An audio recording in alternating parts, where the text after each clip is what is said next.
Welcome to another 1 Minute Wednesday, where we try our best to cover one of Desk Director's many features in about a minute. Switching PSAs or merging instances. It's possible in Desk Director, but it requires careful steps to ensure seamless data syncing and avoid issues. Desk Director syncs data from your PSA by doing one comprehensive initial sync, pulling in contacts, companies, members, and tickets. After that, updates are only synced based on a last updated timestamp.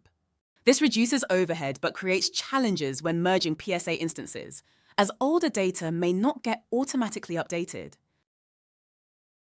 Merging PSAs can cause missing or outdated data in Desk Director's database unless the last updated dates are refreshed. Without an expert SQL admin to perform a bulk update, syncing will involve manual entity updates, which can be time-consuming. Our solution? We create a temporary new Desk Director instance connected to your updated PSA. After syncing, we copy configurations and help you set up the logic for requests, catalogs, and workflows. Once complete, your subdomain is pointed to the new instance, replacing the old. That's all for today's 1 Minute Wednesday. And that's it. Switching or merging PSAs doesn't have to be daunting. Talk to our support team to guide you through this process with confidence. Thanks for watching.